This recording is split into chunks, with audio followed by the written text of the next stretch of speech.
저는 택배 영역이라고 생각을 하거든요. 특히 택배 배송 영역. 결론은 아파트 사람들의 만족도를 높이기 위해서 택배사가 진입을 하고 택배 기사님들이 납품을 하는 거잖아요. 근데 그걸 못하게 지금 막고 있는 거죠. 주변에 챌린저들이 계속 들어오는 거죠. 저는 완전히 반대 지금. 저는 가장 큰 부분은 물류센터에서 있는 종사자들의 대폭적인 인원 감축이 이루어질 것이다. 그럼 과연 그 사람들은 어디로 갈 것인가? 한 번쯤 생각해야 될 수 있는 시간을 가져야 될 거라고 생각이 듭니다. 그렇죠. 너무도 진부하게 10년 안에 물류 영역에 사라질 거, 뭐 수송 영역, 운전 드라이빙하는 그런 장거리 운송하는 간선 영역이 제일 먼저 사라질 거다. 뭐 예측도 했고, 그다음에 자동화가 도입되면서 인력들에 대한 영역들이 사라질 거다. 물론 맞는 얘기죠. 그게 틀린 얘기는 아닐 것 같고요. 근데 이거는 어찌됐건 잘 흘러가는 산업군을 이제 뭐 자동화라든지 뭐 이렇게 기계적인 발달에 의해 갖고 변화가 생기는 거잖아요. 이렇게 챌린지나 저항이 있는 영역이 아닌 거예요. 간선 노선을 뭐 누군가가 막 해갖고 이거 무조건 바꿔야 돼. 그 다음에 뭐 자동화를 무조건 바꿔야 돼. 이게 아니라 필연적으로 기업들이 살아가기 위한 구조를 찾다 보니 이제 이런 것들이 생긴 건데, 제가 이 앞에서도 왜 길게 말씀드리냐면, 제가 아까 10년이라는 기준을 좀 두셨기 때문에 제가 조금 더 축소해서 생각을 해보면, 가장 물류산업에서 이슈가 되는 영역이 뭘까라고 했을 때, 저는 여기 택배 박사님 계시지만, 저는 택배 영역에 나중에 저도 이제 이 방송이 나가고 나면 욕을 엄청 먹겠지만 제 개인 의견이니까 한번 그냥 들어주시면 좋을 것 같습니다. 저는 택배 영역이라고 생각을 하거든요. 특히 택배 배송 영역. 제가 이 말씀드리는 근거가 뭐냐면, 되게 저도 물론 아파트 생활을 하지만 되게 이기적으로 자기중심적으로 바뀌게 됐죠. 요즘 들어가는 아파트들은 더더구나 그 주거민들의 삶을 윤택하기 위해서 차량의 진입도 되게 제한을 하고, 택배사들이 납품 오는 거에 대해서도 문제를 하고, 결론은 아파트 사람들의 만족도를 높이기 위해서 택배사가 진입을 하고 택배 기사님들이 납품을 하는 거잖아요. 근데 그걸 못하게 지금 막고 있는 거죠. 어찌됐건 주변에 챌린저들이 계속 들어오는 거죠. 근데 이게 택배만의 문제냐? 아까 말씀드린 그 택배와 준하는 영역을 같이 하는 뭐 쓱 배송이라든가 동네 그 슈퍼마켓 체인 배송이라든가 쿠팡 배송 뭐 이런 영역들이 다 있겠죠. 저는 이런 산업군들의 납품 형태들이 변하지 않겠느냐라고 보는 거죠. 지금 기사님들이 일일이 가가호 딜리버리해서 집 앞에 갖다 놓고 사진 찍고 이런 형태가 변화할 거다라고 보는 거죠. 조금만 더 과거로 돌아가서 말씀을 드리면, 옛날에 택배사 기사님들이 택배 물건 갖다 놓고 나면 집 앞에서 사진을 찍어서 전송을 했죠. 요즘 택배 기사님들 그거 하시나요? 거의 안 하셔요. 사진 찍어서 전송하고 이런 거. 그거 누가 없앴을까요? 이런 것들이 점점 변화하잖아요. 저도 이런 영역들의 납품 서비스도 변화하지 않겠느냐. 그러면은 현재 산업에 종사하는 게 100이었다라고 하면은 이게 축소되거나 위축되는 율이 커질 것 같아서, 없어진다는 표현은 그렇지만 과도하게 축소되는 영향이 나타나지 않겠느냐. 그 산업이 택배 산업의 배송 영역이 될 거다라고 본 거죠. 어떤 형태로든 다른 형태의 서비스가 변화하게 될 거다.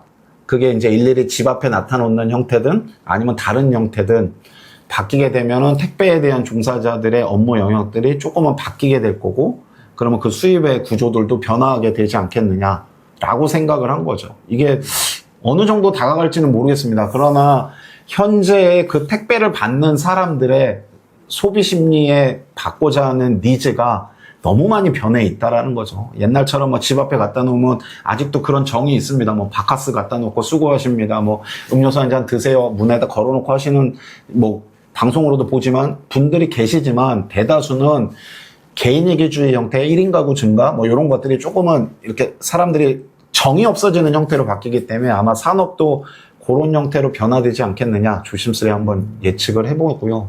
택배 박사님 입장에서 어떻게 생각하세요? 아주 류 박사님이 택배 박사야, 아주. 왜요? 택배에서 왜 이렇게 잘 알아? 자, 저는 이제 개인적으로 그래요. 저는 완전히 반대, 지금. 그래서 이제, 이거 싸움이 되겠구만? 라고 생각했던 게, 이제 지금부터 이거는 이제 여러분들이 볼 때 그냥, 다큐로 보지 마시고 그냥 예능으로 봐주셨으면 좋겠어요. 이제 진짜 지금부터가 썰전이 시작될 것 같은데, 저는 완전 반대입니다. 왜냐면, 자, 우선은 류 박사님이 조금 잘못하시는 게, 사진 촬영은 지금도 해요. 하고 있고요. 쿠팡은 사진 촬영이 의무입니다. 배송을 하면서 사진을 찍어서 고객한테 이제 고객한테 보내는 게 아니라 사진을 찍으면 자동으로 고객이 구매한 페이지에 어디에 배송이 되었습니다라는 게 의무적으로 되어 있고요. CJ대한통운이라든지 한진 롯데 같은 경우도 VIP 고객사 같은 경우는 사진 촬영이 의무화로 돼 있어요. 사진 촬영이 안 되게 되면은 솔직히 말하면 경고를 먹어요. 사실 고객사한테 컴플레인이 크게 들어와요. 그렇기 때문에 사진 촬영 같은 건 의무하고, 지금 말씀하신 것 중에 택배사에서 가장 크게 변한 것 중에 두 가지가 있어요. 그 중에 하나는 뭐냐면, 예전에는 택배 회사들이 초창기, 저는 사실 지금 택배 이제 2달 있으면 22년째가 돼요. 불과 20년 전, 제가 처음에 택배를 했을 때는 어떤 게 많았느냐? 선불이 많았을까요? 착불이 많았을까요? 뭐 선불이라는 거는 질문에도, 물건을 보낸 사람이, 그리고 착불이라는 거는 물건을 받을 사람이 내는 게 착불이었는데, 맞아요. 사실 그 운임의 문화가 변해버렸어요. 예전에는 왜 착불이 많았었냐면, 혹시라도 전달 제대로 안 될까봐 착불 울림을 많이 끊어줬었어요. 이게 사라지는, 예전에는 구형이 지금처럼 뭐 스마트한 이런 물류가 아니었어요. 진짜 다 수작업으로 분류하던 시절이었고, 분실 사건이 너무 많이 날 때였었어요. 사실 예전에는. 그러다 보니까 그러한 부분을, 뭐 제 생각엔 그렇습니다. 제 개인적 생각으로는 예전엔 그래서 착불 문화가 정말 많았습니다. 그쵸. 아니, 제가 말씀드린 게 사진이라고 말씀을 드렸는데, 옛날에는 택배가 뭐 6시에 오든 7시에 오든 밤 8시에 오든 9시에 오든 벨띵동하고 사람을 대면해서 주는 형태. 멱살 잡혀 봤어? 그치. 멱살도 많이 잡혀. 그 당시에는 막 밤 9시, 10시 이제 뭐 예를 들어 일찍 자는 집은 자려고 들어갔는데 택배 기사 와갖고 벨띵동 불러서 깨우죠. 그러면 이 시간에 개념 없이 오네? 그러니까 뭐 막 이랬던 거죠. 진목들 네. 이렇게 잡아서 땡기고. 근데 막. 어느 순간 쿠팡이 오면서 그런 거 안 하기 시작했죠. 근데 이제 그게 택배도 변화하는 것이 아니냐. 내가 얘기하잖아, 지금. 네. 자, 근데 이제 그게 언제부터 이렇게 변한 거냐면, 언택트 배송이라고 변한 건 사실은 코비드-19 이후예요. 사람들의 대면력을, 그러니까, 전염성을 옮기지 못하게 하려고 사람들을 비대면을 해라라고 한 게 사실은 코비드 이후부터 비대면 서비스가 생겨난 겁니다. 이건 여러분들도 다 아실 거예요. 근데 저는 택배 산업은 없어질 수가 없다. 그리고 물동량이 줄 수도 없고, 택배 종사자들은 저는 더 늘어나진 않겠지만, 지금에 있는 어느 정도 선까지는 유지가 될 것이다라고 봐요. 향후 고령화가 되면서부터 사람들이 점점 케어 서비스를 더 많이 갈 거예요. 그 케어 서비스를 뭐 신체적인 케어 이런 쪽만을 보는 게 아니라, 모든 생필품에 대한 케어, 아니면 이 사람들이 먹는 거에 대한 케어 등등 여러 가지 종합적인 케어 서비스들이 더 많이 활성화될 거라고 봐요.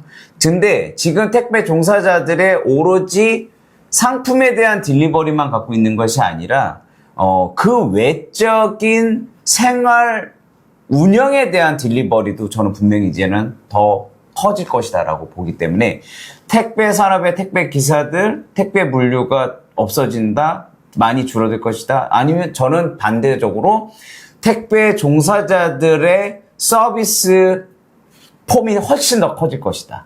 그리고 서비스 할 수 있는 물동량들이 점점 더 많아질 것이다 라고 저는 생각이 듭니다. 대신에 지금처럼 아까 말씀하신 뭐 아파트의 뭐 배송, 뭐 지하주차장 차단화, 이것 때문에 택배 종사자들의 맞춤 서비스로 되는 차량이라든지 어떠한 장비라든지 이런 게 점점 개발이 많이 되고 있어요. 웨어러블 같은 슈트 같은 경우도 사실은 지금 계속적으로 미국이라든지 해외에서도 지금 선진국에서도 워낙 많은 개발을 하고 있고요. 국내에서도 사실 몇 군데에서 업체들이 지금 택배 종사자들을 위한 웨어러블 슈트를 정말 많이 개발을 하고 있지만, 사실은 비용적인 부분 때문에 아직 그거를 직접 도입을 하지는 못하고 있는 상황. 저는 앞으로 향후에 10년 아니면 20년적으로 계속적으로 전 지속해서 택배 산업의 발전은 계속 있을 것이다. 그렇지만 택배 종사자, 고령화로 인해서 택배 종사자를 갈 수 있는 사람은 많이 있지는 않을 거다라고 봐요. 뭐 그러니까 드론도 들어올 거고 뭐 여러 가지로 인해서 택배 산업이 뭐 증가하지 않고 산업이 이렇게 없어질 거다라고 생각을 해서 말씀드린 게 아니라, 그 폭이 택배 산업이 유독 클 거다라고 저는 생각을 한 거고요. 물동량은 당연히 증가하겠죠. 사람들의 이제 뭐 생활 환경도 바뀌고 소비 심리도 바뀌고 하니까 택배에 대한 니즈는 계속적으로 증가할 거고 저 또한 그렇거든.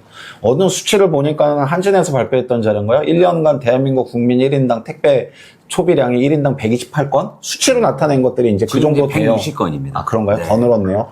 이 정도로 지금 택배 물량은 계속적으로 증가하고 있는데 그거를 그렇게 주문을 함에도 받아들이는 소비자들이 그런 택배 납품이나 배송 서비스에 대한 만족도가 그닥 높지 않다라는 거에서 저는 고민을 하는 거고요. 이제 그게 지금 같은 형태가 아니라 다른 형태의 서비스로 바뀌지 않겠느냐. 그렇게 되면은 그런 택배에 대한 배송의 산업의 일정 부분이지만 이런 것들이 변화될 거고 그러면 조금 축소나 위축되지 않겠느냐라는 걸 좀 본 거고요. 사라진다는 10년 안에 사라질 산업이 우리나라에 얼마나 있을까요? 제가 봤을 땐 많지는 않은데 그 중에 이제 조금 사라질 폭이 높은 게 택배에 대한 배송 저는 영역. 개인적으로는 10년 안에 이제 우리 질문에서 저는 생각했던 건 사실 10년 안에 사라질 수 있는 직업 군으로, 그러니까 저는 이제 택배 물류 산업, 이제, 풀필먼트 산업 쪽에서도 이제 사업을 하고 있으니까 저는 가장 큰 거는 어쨌든, 패커다. 우선적으로 패킹을 하는 건 지금 전체가 로봇화로 바뀌고 있고요. 실제로 저희 회사 같은 경우에도 로봇이 도입이 되면서, 인원 감축이 더 이상 인원 감축도 일부가 됐지만 인원 증가가 되지 않고 있어요. 사실은 그거조차도 사람들의, 불만족 또 만족도에 대한 부분 때문에도 이직을 하는 사람들도 있고 사실 물류센터에서 근무를 하는 부분에 있어서 여러 가지 처우 부분도 있고 하다 보니까 저는 10년 안에 가장 크게 없어질 부분은 어쨌든 포장 물류센터에서 근무하고 있는 뭐 지게차 운전사 그리고 그것도 지금 지게차도 지금 워낙 지금 잘 되고 있잖아요. 그게 지금 뭐 무인화로 해가지고 지게차도 움직이고 있고 막 여러 가지 하다 보니까 저는 가장 큰 부분은 물류센터에서 있는 종사자들의 대폭적인 인원 감축이 이루어질 것이다. 그럼 과연 그 사람들은 어디로 갈 것인가에 대한 부분도 한 번쯤 생각해야 될 수 있는 그런 시간을 가져야 될 거라고 생각이 듭니다. 그렇죠. 이제 기술의 발달, 아까 제가 서두에 말씀드린 기술의 발달로 인해서 챌린지 부분이 아니라 기술의 발달로 인해서 어쩔 수 없이 이렇게 변화되는 부분은 뭐 변화니까 어쩔 수 없는데 이게 어느 부분 이런 조직 간에 어떻게 보면 도전에 의해 갖고 필연적으로 바꿔야 되는 고민들을 해야 되는 영역이 이 영역이 아닌가.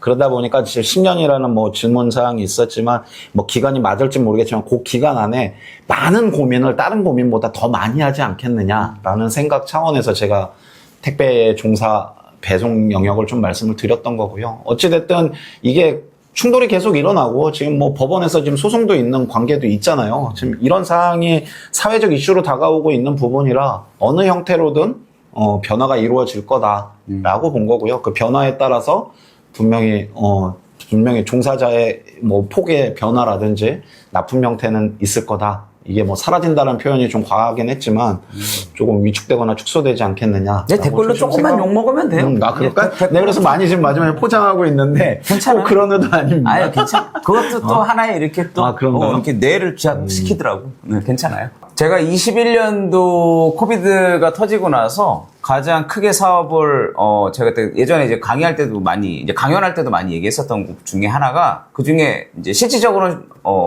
하나가 이루어졌죠. 파주시 노인복지 사업을 했었어요. 실버 사업을 했던 게 뭐였냐면 실버 사업은 이제 뭐 예를 들어서 치매 환자라든지 거동이 불편하신 환자분들의 기저귀 아니면 뭐 소변 패드 뭐 물티슈 이런 거를 저희 회사에서 패킹을 한 다음에 저희 회사에서 납품을 직접 했었어요. 이거를 택배로 기존에는 어떻게 했었냐? 간헐 공무원들이 그거 복지 공무원들이 가가호 다니면서 그걸 했는데 하루에 한계성이 있는 거야. 수영차 끌고 다니면서 하기엔 너무 어려운 거지.